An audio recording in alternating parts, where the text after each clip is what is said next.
बिस्मिल्लाहिर्रहमानिर्रहीम। Active voice passive voice की दूसरी वीडियो है। पिछली वीडियो में मैंने आपको 2 रूल्स करवाए थे और मैंने कहा था टोटल 7 रूल्स हैं।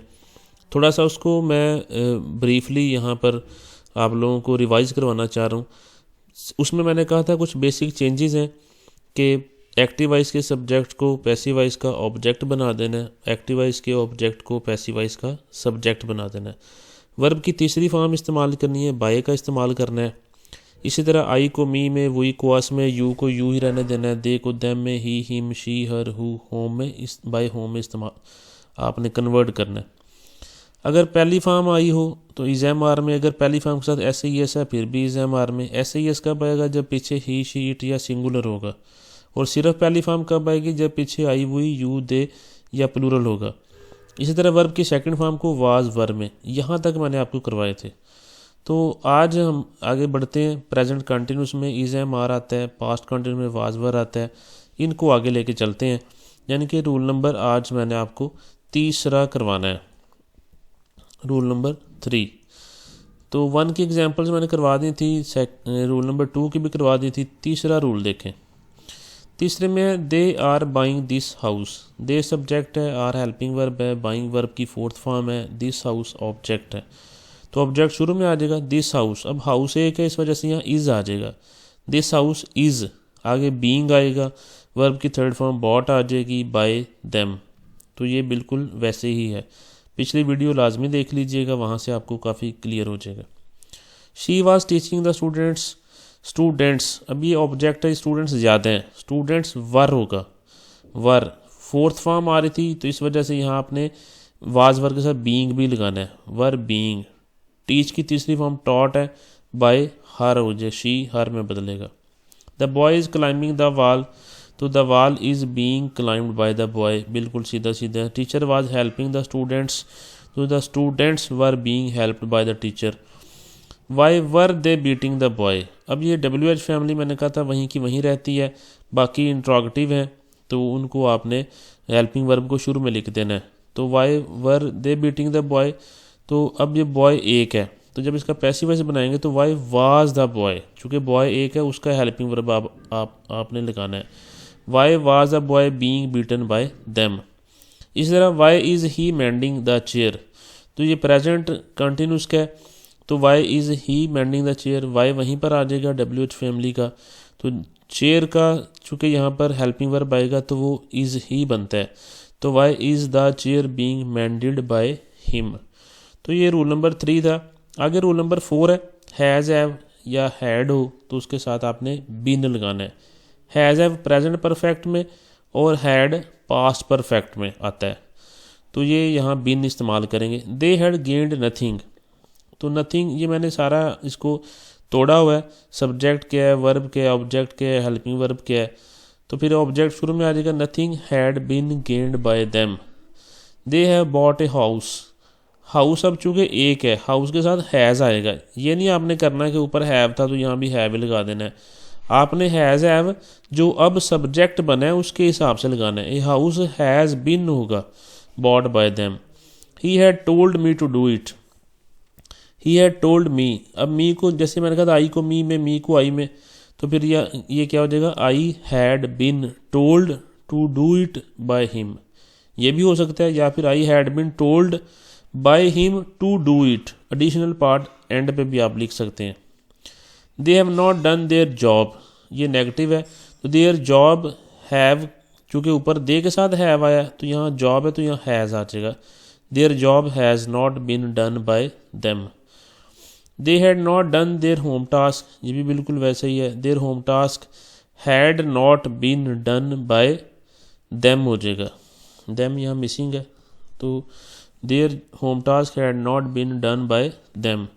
She has not beaten the dog, अब डॉग एक है, dog has not been beaten by her, she बदलेगा हर में। The board has given me a medal, a gold medal, तो फिर यहाँ पर the board has given me a gold medal. ये पिछली वीडियो में मैंने डायरेक्ट इनडायरेक्ट के हवाले से बताया था कि इनडायरेक्ट ऑब्जेक्ट पहले नहीं आएगा, हाँ अगर आएगा तो प्रेपोजिशन के बगैर आएगा, तो डायरेक्ट ऑब्जेक्ट पहले आएगा। तो the board has given what का रिप्लाई ये है direct object, the board has given what a gold medal. तो फिर इसको हम कर सकते हैं, a gold medal has been given by the board to me, या फिर I was given a gold medal by the board. ये दोनों तरह से हो सकता है, यानी a gold medal has been given by the board to मी। ठीक है जी, इस तरह भी आप कर सकते हैं। अगर रूल नंबर 5 है विल शैल आए तो उसके साथ बी लगाते हैं। विल शैल फ्यूचर का है, तो he will write a letter, तो यहाँ देखिए इसको मैंने तोड़ा हुआ है, he subject will helping verb write first form letter object, तो विल शैल, तो फिर इसको ऑब्जेक्ट शुरू में आ जाएगा, a letter will be written by him. इसी तरह he will give you a box of chocolate, ये बिल्कुल डायरेक्ट इनडायरेक्ट ऑब्जेक्ट की पहले की तरह का ही है। He will give you a box of chocolate, तो आप box of chocolates, a box of chocolates, इसको आप शुरू में लिखें, a box of chocolate will be given by him to you. ठीक है, a box of chocolate will be given by him to you, या फिर you will be given a box of chocolate by him. इस तरह से भी आप इसको कर सकते हैं।